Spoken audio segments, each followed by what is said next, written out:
beginning in just a second here.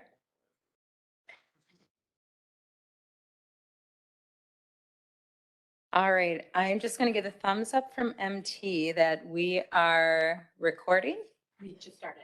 Perfect. All right, it's September 20th, and I'm going to call Government Services Committee meeting to order. Just note that this is being recorded. It will be part of the minutes if it is something that you would like to share or go back to. I will note that Supervisor Trottier and Supervisor Wishaw have asked to be excused, and we may be seeing Supervisor Harmon.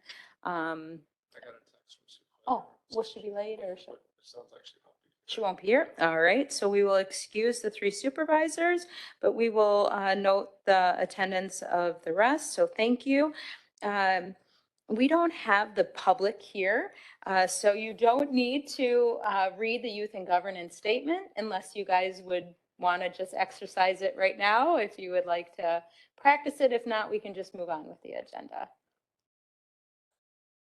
Okay, how about you, Caitlin? Okay, perfect. All right, we are going to move along to the agenda.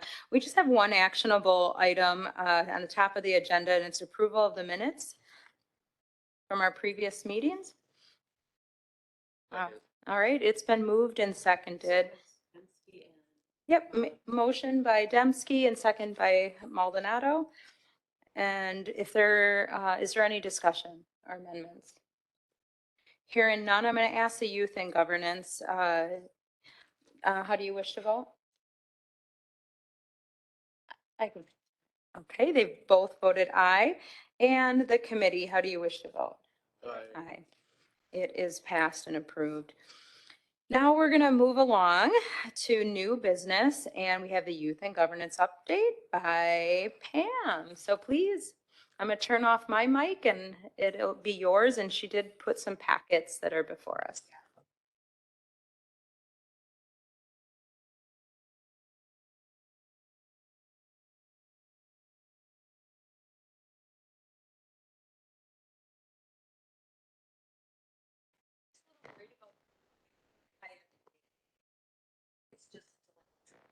Sit down now. It is. That's starting. Are we on now? Just do this one. All right. Oh, I think it's finally working, but now we know that, oh, there we go. Thank you so much. Thank you, Chairwoman Caprellian and the Government Services Committee for having me today. I just want to give you an update of what's been happening since basically you all have been, or you have all taken the oath of office. And so I have some summaries, I'll call them, from various activities that have taken place, and then some information where I'll need your thoughts on it. So the first handout is the summary, the student responses from the June 21st, 2022 tour of the Juvenile Detention Center and the Racine County Law Enforcement Center and County Jail. So, you know, there's for you to read through. The comments are positive. They found this tour to be valuable. They had an opportunity to see parts of county departments, we'll say, that the public rarely sees. So just having that opportunity, and they seem to really appreciate it. The last page always has some ideas for projects, and there were some that were mentioned about perhaps working with youth in the Juvenile Detention Center. We are, I'll just interject this at this point, next week we're meeting and having our fall meeting, and then at that point they'll start brainstorming some ideas for their project. Sometimes they know what they want to do as early as September, and other times it takes till October, November, even as late as December. But one thing we always do as part of this, of the tours is, hey, any ideas come to you while you're on the tour? So you have that. And then 2 days later, they went to a variety of Racine County governmental departments, too many to mention. And then the responses are there as well. They found it to be very informative, just learning about the responsibilities of the different departments, as well as budget, just things like, wow, didn't know it costs that much to do an autopsy, and that's why we don't do them here, and they go off to Milwaukee too, and also because of certain level of education that's needed, but those kinds of things. But lots of insight there as well, and some ideas for projects on the back. I don't know if either of our student representatives or youth representatives would like to say anything about the tours, I will put you on the spot. You don't have to, but if you'd like to.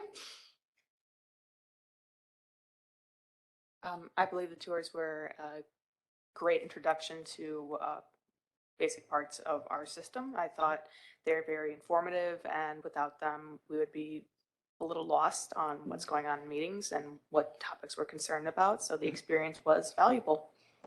Great. Thank you. I also have for you the responses from the orientation that was held in April. Really pondering through the orientation as we move forward. For those of you who don't attend, first off, Chairwoman Caprellian was there. Thank you very much. And she shared with youth what to expect at the county board meeting that was going to be following, and the oath of office and that entire process.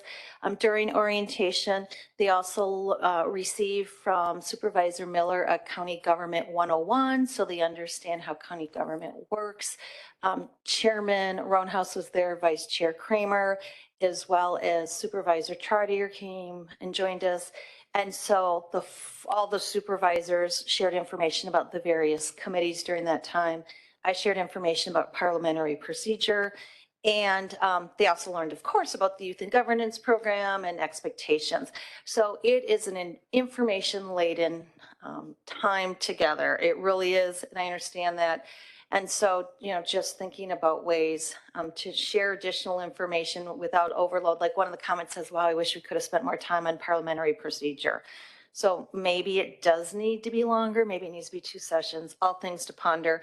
And we rarely get to this part. In fact, 2 years ago, well, technically it would have been 3 years ago in 2019, youth actually did their evaluation on the bus tour. And so then you had that delay. So as you can see, that's why I made that note. 7 out of 10 youth were present. An 11th one joined us from an airplane. She was on her way to Europe. And so only 7 out of the 10 that were present finished the survey, and only 4 did the actual box here at the top. But I still think it's valuable information, and I do want to share that with you. So that is that response.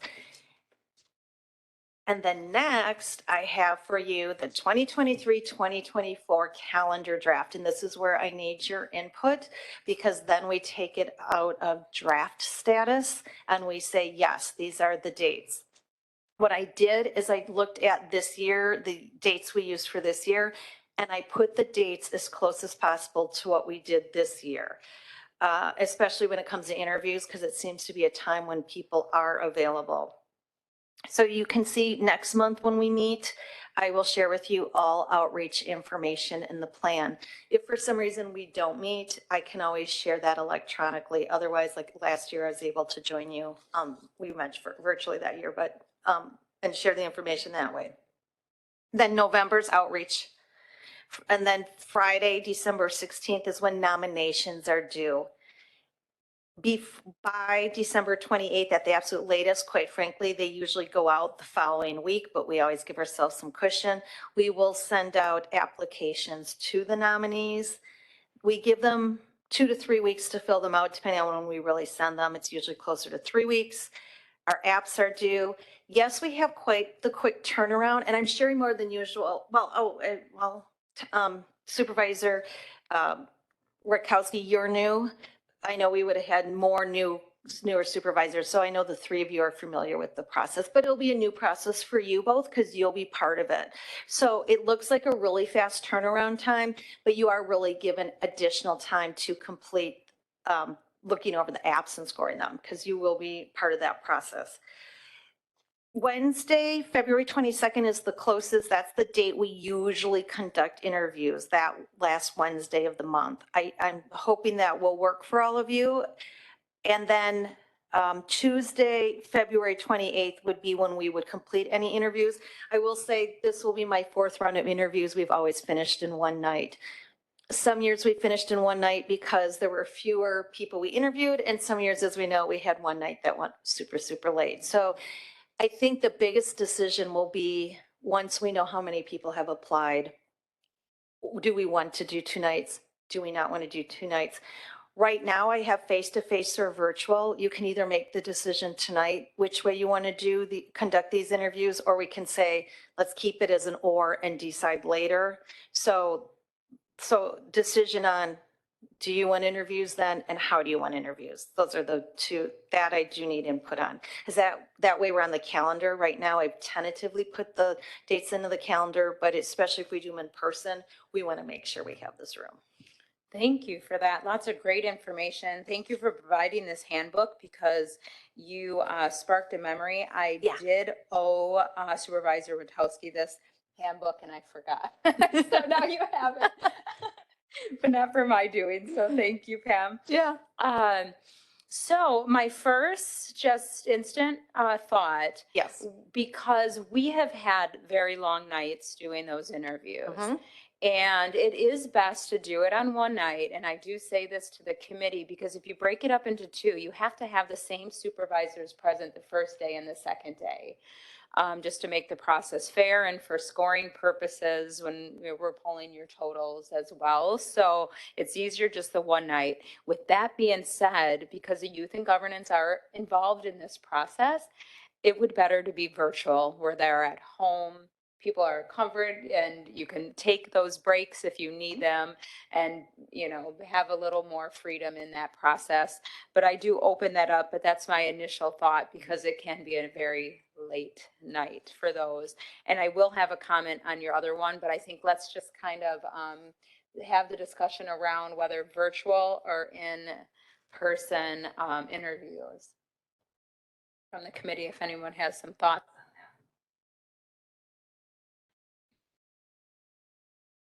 It sounds like you would have more flexibility going virtual, especially if you were worried about reserving this room, right? Yes, and you realize though a lot of times we're behind schedule.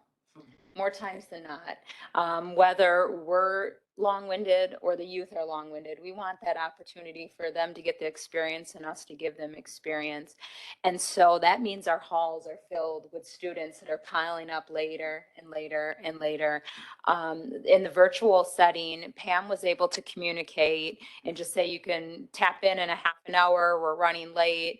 It allows them to get into whatever they need, whether it's homework, whatever needs to get done, because as you know, it is during the work or during the week that we are having these interviews. So, so if anybody else have any thought, otherwise I would like to just allow Pam to just put that on the calendar as a virtual interviews.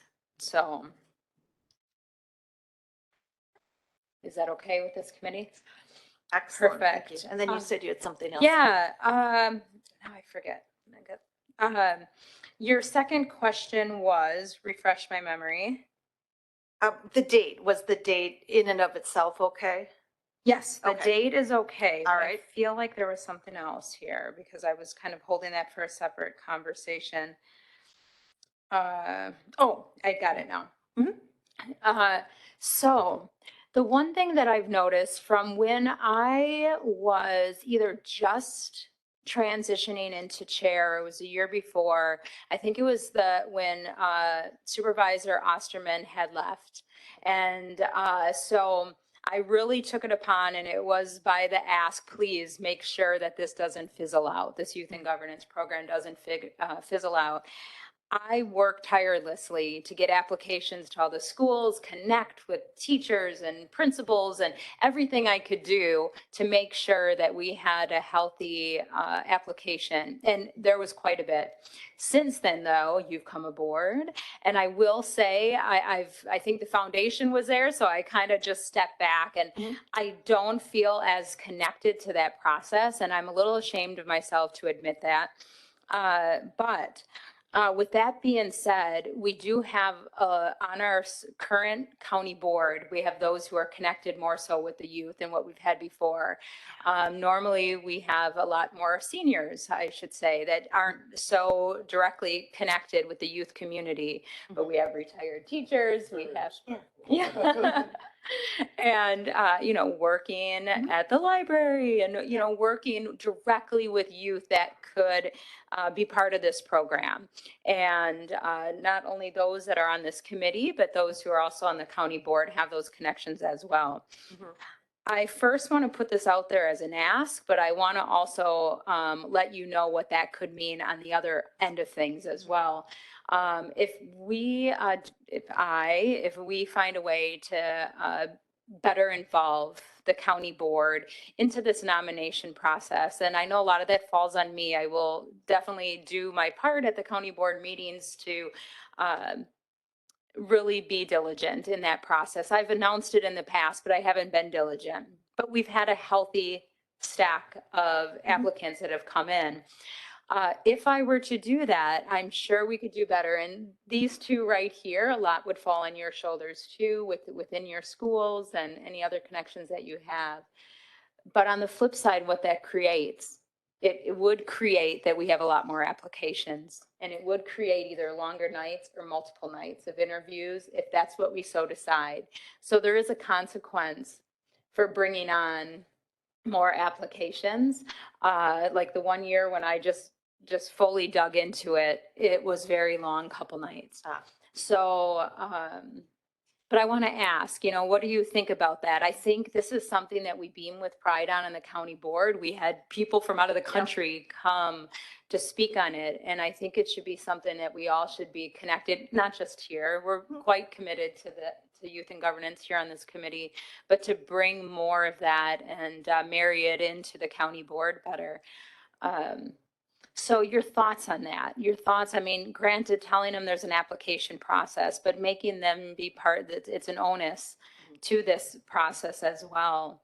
So if you have initial thoughts about that, and do we bring in kind of that more intentional efforts to ask the county board to be involved in that and just understanding what that may bring?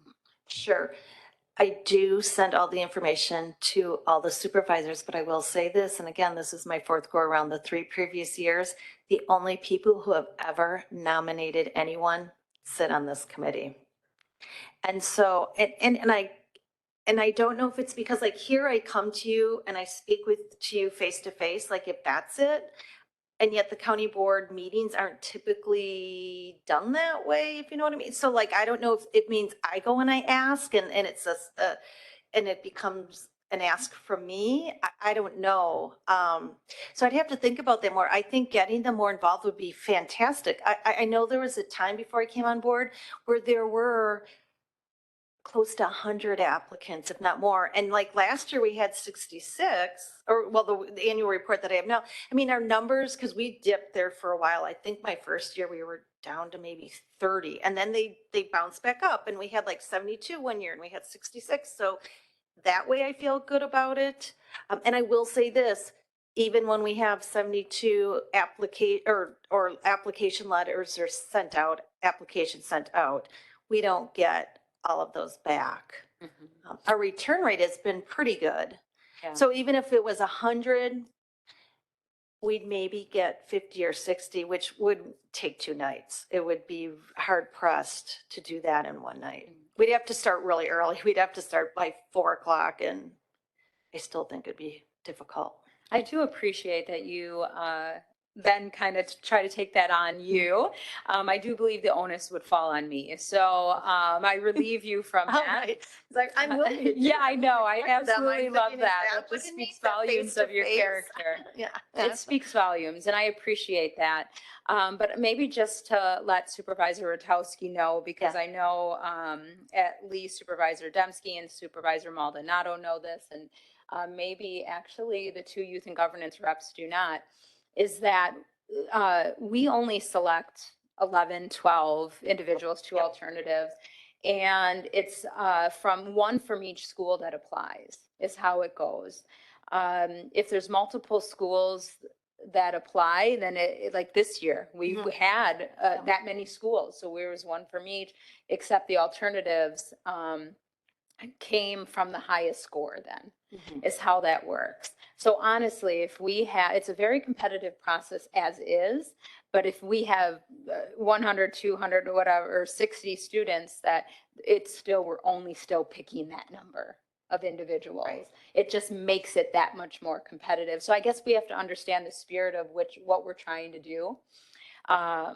Because I know, just looking right here, looking this way and looking here, you probably could bring in that many students, if a handful, right? Just because of your connection. So I guess I just would like this committee to understand our intent and, if we have a goal in mind. If we have a goal, then it's easier to speak. Instead, it's like, do this. Okay, well, what's our aim? We would love to get 60 students to apply. We love to get 100. We love to get 2. We love to get 50, 40. I think if we know that, then we all understand our efforts. And then if I have to be more diligent at the county meetings or pushing those other people who are really well connected with the youth community as well. So, yeah. So that really would be a question, what would be our aim? What would that number, that magic number, if there is that number? Because that year you talked about it would dip. I think you came in the year after I Yeah. kind of went, because I think Yeah. Jen even said, oh my gosh, Melissa, she's a tornado, and Yeah. really pushes through in the community. Because I worked very hard. It was like a whole nother job doing that. Sure. But then I just was like, whew, we're done. Right. But you've picked that up and, went on and tenfold made it just that much better.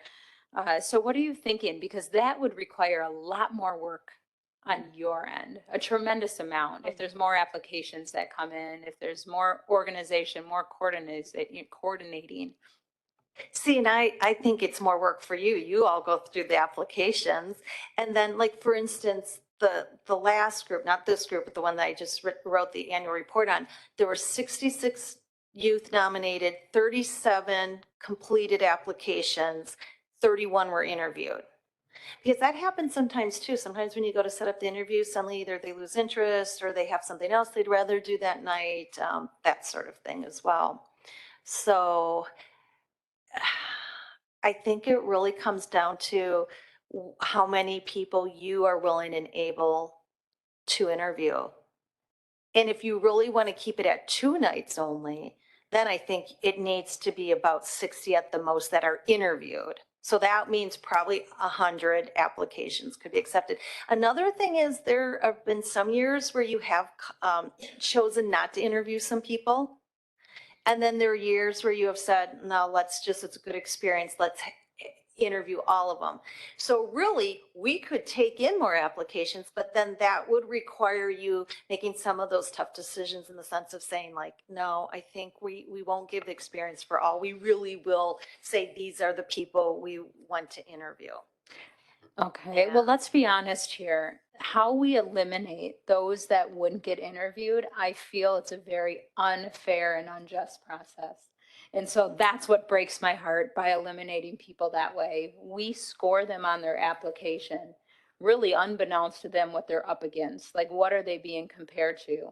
It is a stark difference. The students that come from the city, that come from Prairie School, and maybe it could be sometimes their guidance on how to write the application or who are the ones asking to nominate them. So it's a one-line answer, which could be full of so much heart and soul, but then you have people that are writing paragraphs long. And so nobody knows except yourself on how you are judging each application, but it tends to be those who are at the top of the list when you tally it up are the ones who have written a novel or ones that have better penmanship because they used to be handwritten. Now we're allowing electronic. So that's something new. So it's a terrible judgment process. So I've never been a fan of that. And so I've just said, nope, interview them all, so allow them to have that opportunity, allow us to have that opportunity to connect. Yes.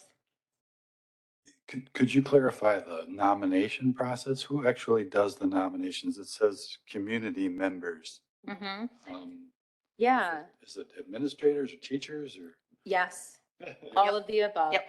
Pam would definitely be better to answer that, but when I reached out, I was reading it, it's adults, it's those in the community, it's their teachers, it's schools, it's, Any youth serving organization, faith organizations, coaches. So really, by the time yeah, all county the supervisors. private and public schools, are high schools, receive the application and the opportunity to Homeschools? nominate, say homeschools do, and then a myriad of youth serving organizations.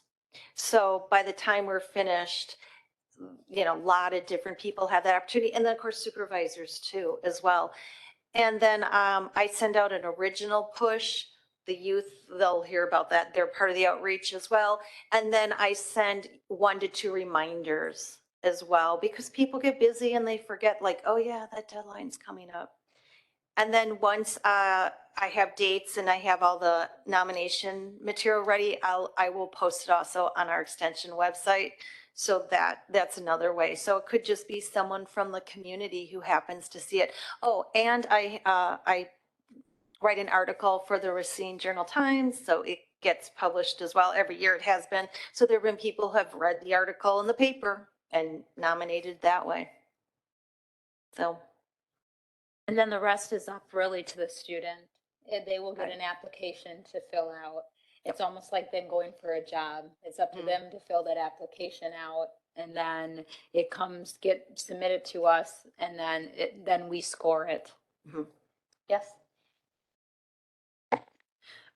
So for youth and governance representatives, what would our involvement look like in this application process? Because I have a bit of a fuzzy memory of the last time I applied. I believe they were there as, in the virtual meeting, they were like introducing themselves and they gave requirements, sort of saying a typical interview. Is that what our main role is going to be? Just repeating that same process? Will we go around the schools trying to spread the word, or what are your thoughts? You recruit from your own school, and really for you, the recruitment process is typically stopping in the guidance office, sharing the information, talking to some social studies teachers, a principal. Sometimes the principal say, I'll just take it over from here, but it's adults within your school who can communicate to the other adults that, hey, this application process is open.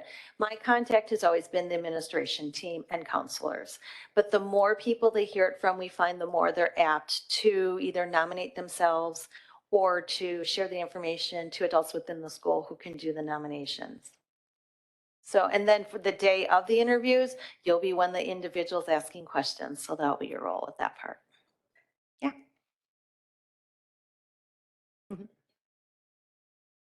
You two will also be ranking the candidates, like Yep. unlike here where your vote is just sort of symbolic, you'll have equal footing with everyone else in terms of who is actually being brought into the program. You don't worry about bias No, for application process? No, we might- because you become one of all of us. So you become your thoughts on each applicant become a number, and it becomes a number that gets averaged out. right. Yep. Because even there, the people that they've nominated in the past, they've been interviewed and they have we have not found bias to be an issue. So, yeah. But there is quite a commitment, realize, every application, we're reading every single application Mhm. to be scored and then judged. So it might look odd if you score that one, I forgot our total, but Right. 50 and all the rest you give 20. But then it gets mixed in with all of our numbers as well. So it'll be a bit of an anomaly, but I don't think enough to pull it up during the scoring of their application and scoring of their interview. Did you have your hand, Nora, up? Okay. My application interview consisted of me and 3 other students. Is that still going to be the case? Mhm. Okay. Yep. And if we were doing in-person interviews, would that still be okay, thank you very much. We've always done the panel. So, yeah. I think the youth have found comfort. It's kind of intimidating coming to sit where Right, Pam sit like is, and this. here we are. It's a very intimidating Yeah. process, and sometimes we're asking questions that I think too are a little unfair. What do you know about county government? Well, heck, I'm not sure how much we knew about county government before coming on, so it's a little unfair. And then they kind of then lean off of what the other youth are saying, and there's some comfort in that. Mhm. So, but yeah, both of it looks the same. There is something a little more intimate, of course, being in person, but I think we've all learned to adapt and function and find that human connection online now too. We've learned how to do that better than when we first started going virtual. Sure. Uh, so with that being said, I think I heard you. I think I heard a number out there and kind of what I was driving at, whether it be 100. 100, no. Looking at 100, and maybe with that being known to us, Mhm. a report on how many we have seen coming in, to know if we have to fight harder, if I have to have a stronger push at the county board, Mhm. getting those who are connected, hey, can I ask you to please nominate 5 kids, or ask those who work within, the realm of what you do, to reach out and try to find a student that would fit this program. So maybe I would just ask of you to give us those numbers. So let's Okay. just keep 100 in Let's our, say in our 100. if we Nice go over, it's even fine. If number. it's okay, but I Yeah. think at least then we have a goal and understand where our efforts, because if we're Awesome. up to 500, oh my goodness, Oh. guys, we're doing this every day Your for a full-time week, just so job. you know. So thank you for Sure. that. Yes. Okay. What else? Yeah. What else do you have for us? Backup date just in case, but knowing that the goal is really to do it in one night. And so then the other ones that I just go through is UNC and look through those, just making sure if we're going to stick with the Tuesday, April 11th. Traditionally, that has been when the new incoming representatives take the oath of office, and then you all will be recognized the night of mentor-mentee orientation, like how you could stay or you could leave, and that would be in May. So in your case, it would be May 9th, but you would stop going to your committee meetings after April 11th. And that's how that would work. And then this is really to be a handout during orientation. So that's why you see I go all the way to 2024, because then they know that on May, tentatively right now on May 14th of 2024, they will do their presentation to the county board and be recognized for their year of service. So that's that. So is this? It's hard to project that far out, but It I is, know but you it's do your tentative, work. and I Yes. tell them that, and I just say for right now, because historically we have been that second Tuesday versus the last. I think the only time we did it later was when we initially went into shelter in place in 2020. Otherwise, it's always, and one thing we used to do is we used to have everything in April, so that the three of you know this. And we decided that April meeting got so long because we did the oath of office, the outgoing group gave their presentation to the board, and then we still wanted to have a reception of something. So it was one of these where we thought, no, let's do it this way. And also gives youth an extra month to finish up their project if it's needed as well. So if they choose to do a project. It does kind of put a fire under them a little bit to motivate them once they know that time is hit. That kind of time? Yeah. The only thing that I would ask, I don't know if MT has some crystal ball or knows of some things, if these dates look any conflicting with anything that you know in the pipeline coming down. I mean, one of these dates will be the. Oh, Right. And we did it last time, and we've done it sometimes the same I think it night. was a great addition. It was, and I the really youth do. learned about, from County Executive Delagrave, about his goals and the county, and then there's real value in that. So I really, Yeah. yes, I do say it. I mean, I enjoy the state of the county, but I think the youth really added just a better flavor, I think, to it. It was great icing on that cake. So, okay, so it looks fine to me. I don't know if Okay. anyone else sees any conflict, but I think let's just move forward with this draft. And I think it's doable. All right. Thank you so much for your input. The last thing I have for you is the handbook. We are not going through this tonight. I wanted this just to be a general FYI. The only change I made was on page 2. I'm not sure why I didn't notice it sooner, that I had the old May to May, because that used to be when the term ran May to May. I switched it April to April. So I just wanted you all to be aware of that.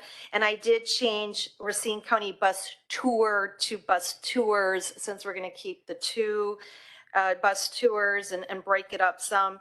Other than that, it's the same. So I would ask you to look through it, and if there are any changes that are needed for 2023, 2024, hard to believe that that's going to be coming down the pike, right? So just looking ahead, just so you know, updates that I do automatically will be, I know it will not be an election year, but like elections. So if there's a supervisor whose picture is not here, it's because they're not on the county web page. So I don't want you to think like it just like was an overlook and no, didn't want to put that person in. No, I just don't have a picture available. But other than that, I update the committees every year. If they ever change, I always look to see if anyone is on a different committee come spring. And so that gets updated automatically, just like I always put in at the front who the reps are for that term. So that's why the two of your names are in here, but then this will be updated. But so if there anything you see, anything you feel that needs to be added, perhaps in the October meeting, if you don't mind, Chairwoman Caprelli and supervisors can give their input, as can youth and governance reps as well. And the process for how youth are selected to serve is in the book. So you can see how that works. Yes, Nora. Oh, not me. You. And at the beginning of the code, the handbook, my name is spelled with an M, but it is spelled with an N. Just to, it's, No, Just to let you know. It's getting fixed. All right. We are not, yes. So sorry about that. Yes, always let me know those things. And then finally, I just have some information about our international international visitor leadership program that came at the end of July. And Chairwoman Caprellian joined as well.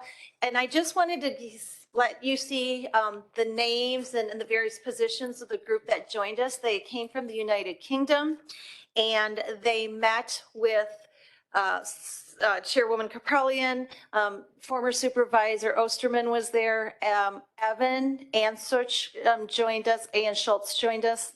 We decided to go with youth who had graduated from the program because they could talk about their year of service. I did send out an email to all of our youth representatives from last year, and he was able to join us.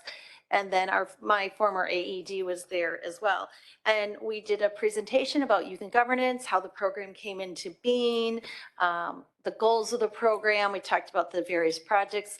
They had questions for us. We answered them. It was just a wonderful opportunity. They seemed very appreciative.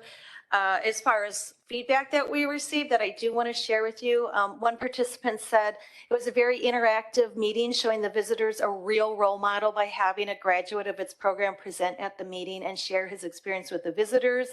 And another participant said, participant Afzal Pervez described the final professional meeting to discuss the Racine County Youth and Governance Program as the perfect capstone for the program, as it focused on an innovative and inspiring initiative to bring a youth voice to government with developing confident, independent, and motivated young leaders.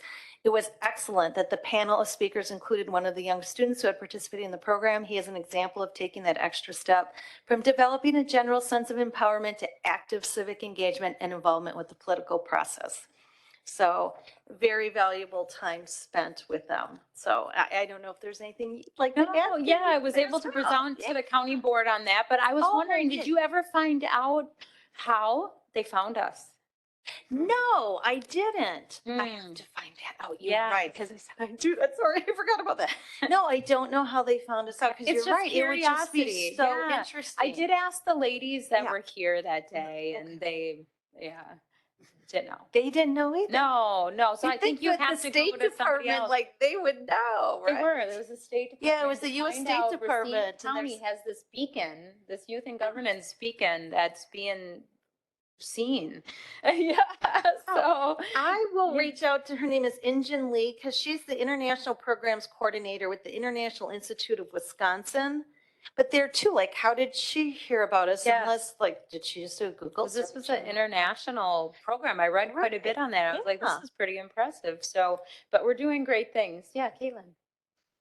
Will we be interacting with any of these international representatives at some point, or is this just a one-time experience? It was a one time, but I will say this, a lot of them wanted to remain connected and they gave all their contact. Some were actively working with youth and they wanted to do what we are doing here and to understand the process. And they came from such a diverse background on what they were involved in the community. Some elected officials, some, I don't know, like, Some worked for the university. Yeah. Some, they were just, and their names are listed here and what they are. So you have an idea. Some were business people. yeah, just This person's entrepreneurs in and. lead mobility policy negotiator with the Department of International Trade. I mean, they have so many.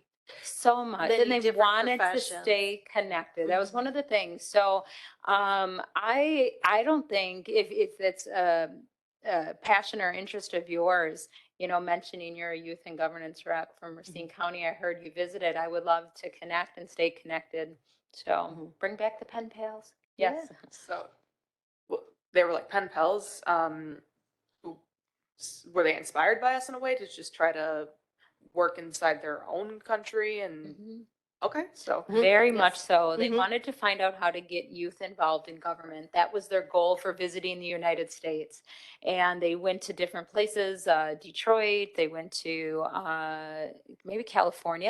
They were in California. And I feel like they went to the other coast as well. And we were their last stop. They went to Milwaukee and they said all those places, we worked at food banks, we did different things, but we never really got to do the thing that we were looking to find and do until we came, to Racine County. And so this is what they were looking for. How do we get youth involved in government? Hmm. So, yeah, thank you. So- Oh, yes. Mhm. Thank you, Chair Pam. Well, first of all, it shouldn't go, for all the public to hear, what an excellent job you do and are doing with the program, as is demonstrated by getting international attention. That's pretty unique, even for like everything that we're doing at Racine County. And I'll just say for the sake of the youth and governance in the room, like this really is a leadership pipeline. There are a few different leadership pipelines in the county. I'm only aware of the ones more in my community, but like Miss Latina Racine, right? Like all the people who won the Miss Latina Racine scholarship, like have gone on to do tremendous things. It is a known leadership pipeline in our community. And this program very much is too. So like, I'm very excited for you all that you're in it and feel obligated to stay in touch with us for the rest of your lives as you do great things. We'll be voting for you for Congress one day. One thing that I just wanted to check, sort of on that note, Pam, a little bit, I would love a, a list of all of the graduates. I don't feel like we necessarily do a lot of like post work, or at least not on the county supervisor side. Maybe you do, I'm not sure. So a list of all the graduates, what schools they went to, maybe like an email, but I'd love to hear what some of them are doing. And obviously I've only been here for 4.5 years. The program precedes me. So, they're, do you know the year that the program started? 2013, with 2013. 2014 being the first group that went through. 2013 was the planning year. And let me start that over. Meaning Extension needs to do a better job of tracking that. I'll tell you what, I have all the names like that. I could give you tomorrow. I have a list of names. What happens is so many of them give school email addresses so that once they graduate, that unless I have their personal one and they are still using that personal one, I don't have a way of having contact with them. And one thing that I don't do is, for instance, even on the survey, I don't ask, where are you going next year? Like I may have personally asked them, but maybe that becomes part of the survey of where are you going? What do you plan on to major now? But then I could always circle back and see. We can see if any of them have ever held any political office, whether it's even in school because they're still young or when they graduated. I did do an article for, again, the Racine Journal-Times about some of our graduates that was just people sharing that information with me. And so that I could talk with them, get quotes, do that kind of thing. But I don't, and it would be useful information. And, the idea has been thrown around too of let's have a youth and governance reunion next year. It's our 10-year, they'll be Yeah. group 10. Do we have a 10-year reunion there too? We really need to start the process now to try to find out the names. Maybe some of the parents are still in the area, like we can look back at past apps. I don't even know if we have all the past apps. I've kept all of them, but the program was here many years before I came on board too, so. Well, count me among the interested and willing to help. I think that's it's great that you highlighted it's coming up on 10 years. Mhm. It would be awesome to have a reunion. I would love to, that's a Yeah. lot to just put on one person's shoulders. So I imagine the committee would be, I won't speak for the other committee members, but I would be happy to help in whatever way I can with that. But in the meantime, I would love to know just like the names, the years that people went through and the schools that they were affiliated with at the time. Mhm. Because for all I know, I may know some of those names prior to me coming. And I think that we probably, if we dig into that information, we'll find we have some bragging rights, to highlight in Mhm. there. Definitely. Thank you. Okay. Is there any other comments or additions to the discussion? Hearing none, is there anything more from you, Pam? I've taken a lot of your time, so it's more of a, what's your preference? I do have the annual report done. I can leave it with you and you can read through it and we can discuss it next month. I can just bring it back next month, period, because I've given you a lot of information already. Or I can go through it tonight. So I just really want it to be your preference. Because this is- was one of those tentatives, like, let's see how much time I really take. Yeah. How does this body wish to go? I think initially when the thoughts about it was to bring it back next month, the annual, Mhm. but we Yep. have you here if this body feels energized, or if you like to process and kind of read it over so you can be better equipped with questions. That might be a route to take then to wait till October. Yeah, I for one would like a chance to read through the handbook and, Perfect. there might be more supervisors present for that review. Yes. Good point. All right. So do you want the Please, report? if you could, yes, if Yep, we could and then have we'll- it, but then that way we'll discuss it in October. I love that. And then Okay. I'll just give my formal report then, but it gives you an Perfect. opportunity to look through it. Sounds good. Thank you so much. Thank you. Yes, no.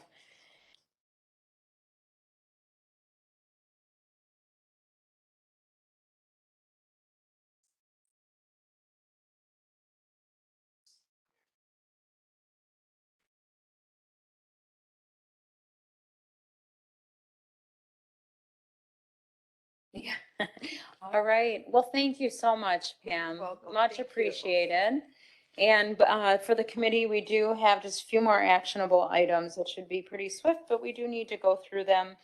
And if you notice that letter B under new business, we do have a reappointment to the Burlington Public Library Board.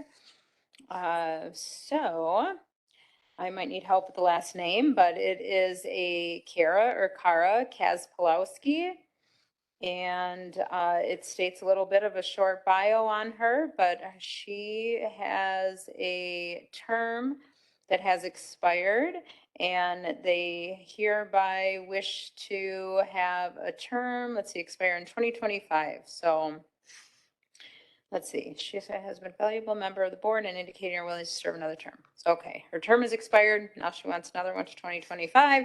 So do we have a motion to go by the wishes of our county executive?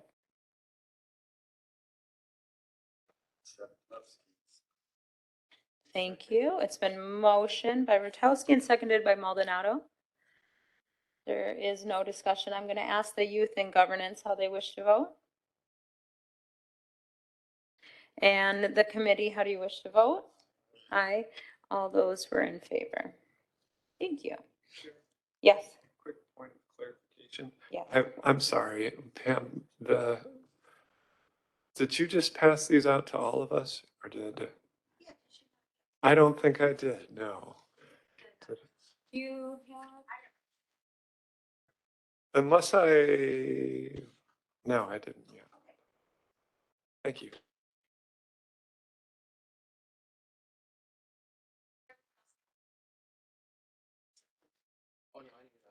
Yeah, I think we need. Oh, Supervisor Rutkowski had two. I counted out 4. He was hoarding. Oh, there's one on the bottom. One on the bottom. There you go. Ah, waka waka. Supervisor Rutkowski's like, they're all mine. I rule youth and governance now.